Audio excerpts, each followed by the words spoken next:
Welcome to the Navigator Podcast. Welcome to another session of the Navigator. Today I have with me CEO of Solutions 360, Bradford Dempsey. Welcome, Brad. Thanks, Brad. Great to be here. Thanks. So you and I talk time billing, all that stuff. And then, let's talk through that time billing paradox. So I have the culture of the company. I have the technology that people could use to do it. And then I got this finance thing. So tell me kind of the struggle people have when they just hear the two words time billing. Man, this is probably the biggest hornet's nest we deal with in implementing an ERP system. One of the big things is people sometimes feel micromanaged when they have to allocate or be responsible to track their time. And I think that's probably one of the biggest problems.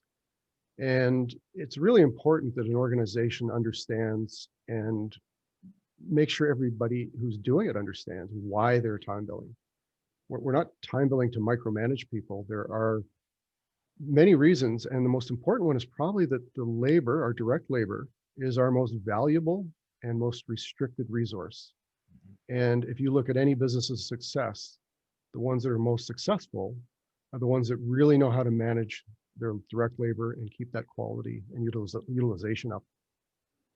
Right. And I always look at it when I come in to people, because same conversation, you and I are sometimes on different sides, but coming in and say, got to track your time. And they're like, nope. And I'm like, are you too busy? All the time.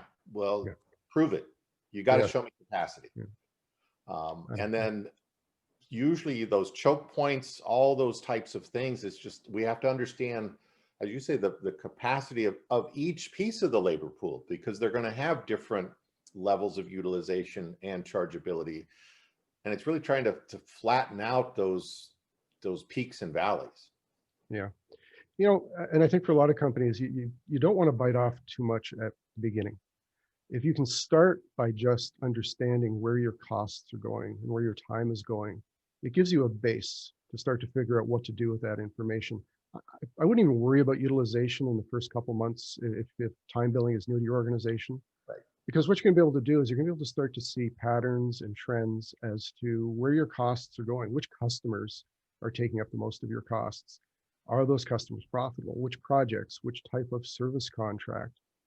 Once you have that information, now you've got a foundation that you can really start to make some significant differences in the way you manage your business.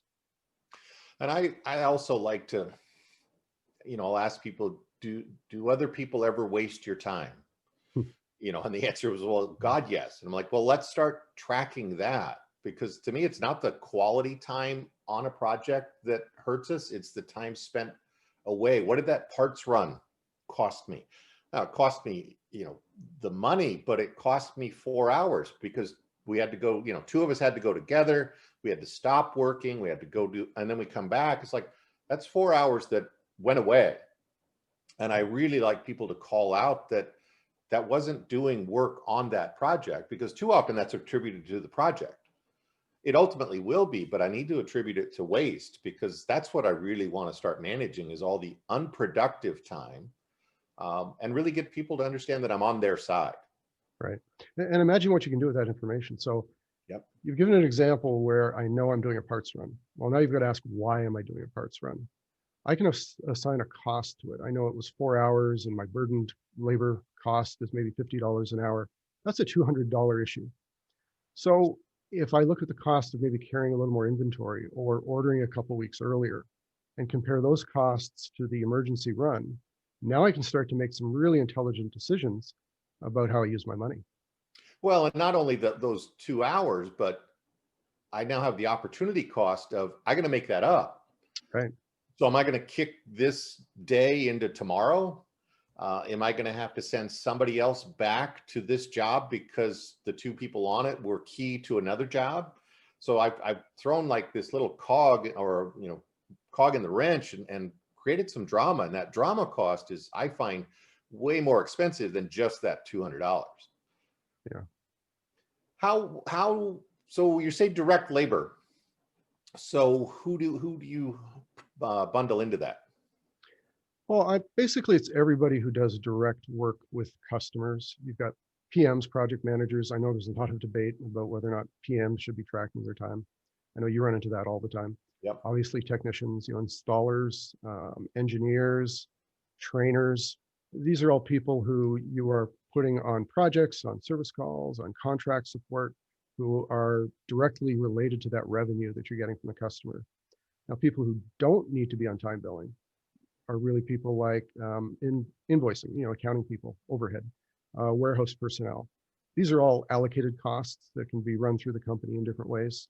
I don't see those as being the kinds of people who should time bill, and definitely not salespeople. I mean, that's a whole other discussion we're going to have down the road about managing salespeople, but I would never see myself time billing salespeople. No, they're in charge of their own destiny. Right. And so they have to manage that themselves. I have some companies do that, but that's because they're brought in to train something, or they become a direct charge for that project. And then they're paid for that also. So because I'm taking away the opportunity to go sell.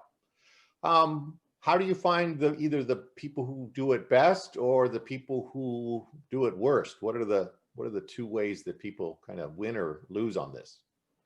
Well, one of the most important things is you got to stay on top of it. I mean, if you're waiting till the end of the week to put together a timesheet, you're going to fail. It's going to be inaccurate. You're not going to want to do it because the week is over and you're tired. And you're just not going to get a lot of compliance. The kind of people who do it well schedule things to start with. So when you're scheduled, you have a placeholder for where your time billing is going to go. Right. You know what you're supposed to be time billing against. And that saves a lot of data entry. So now I don't have to worry about, the project number or the service call number or whatever I have to be time billing against, because I'm scheduled on it. It's right there in front of me. And that's when I should invoke the time bill. It's at the source when I'm actually doing it. Ideally, you start and stop time bills. You may need to go back and adjust them slightly, but you want to actually start and stop them when you're doing the work, if at all possible. And then that time billing needs to be looked at on a regular basis. So somebody needs to be reviewing the time billing and approving it, so that those costs get posted to the right places as quickly as possible. Because the closer you can get with that cycle, the more real-time information you have to manage your business. Well, and I think that as a PM, that real-time information is key. I mean, too often I'll have people do time tracking for payroll. And then it has to be due every other week. And then, well, maybe by the Wednesday after that, and then it's posted. So now I'm driving in the rearview mirror 3 weeks behind. And I had a 2-week-long project. And the boss asked me, "How you doing on that?" And I'm like, "Hell, I don't know. It's under the bridge. I'll let you know next week how we did." So there's no way I can even get ahead to proactively start to manage trends, variances, all those types of things. So to me, I use the metaphor of a boat as a project, and it's like that radar screen needs to be going across daily, just to see where we're at. Because again, if I need to move it, I got to start shifting it a little bit every day versus this. You can't turn a boat on a dime. And boats that do that run into icebergs, right? Exactly. That'll stop them. Yeah. Metrics, business impact, at a high level, at a corporate level, what's the benefit of doing this? Well, let's start with understanding where the labor costs are going. So not only can you understand what parts of your business are profitable and which ones have the most profit and where you get the best bang for your buck for your labor, you can feed that back into your proposal loop or your sales loop and understand if you could potentially be charging more, or if there are other areas where you could be using those resources. It also allows you to then take that information and move it towards process improvement. Understanding what are the areas that are taking the most direct labor, and looking at those processes and asking ourselves, are there ways we can make that more efficient so we don't have as much of this expensive labor in this type of project or in this type of situation? So those are the initial metrics you get. Once you get a good handle on managing that, then you start looking at things like utilization. And we've talked before about the idea that if I can take $1,000 of labor that is non-chargeable, meaning I didn't do work for a customer, and if I can move that into a billable situation, that turns into $1,700 of revenue if you've got a 40-point margin. That $1,700 goes directly to the bottom line because it converts from an expense taking away from our net income to $1,700 in new revenue for costs we already had, because direct labor is not a variable cost. It's a variable profit. We're stuck with our payroll. We're paying that no matter what. So in some ways it's variable, but what's variable is whether or not we use that for profitability. Well, and then as you're saying here, part of the conversation was culture.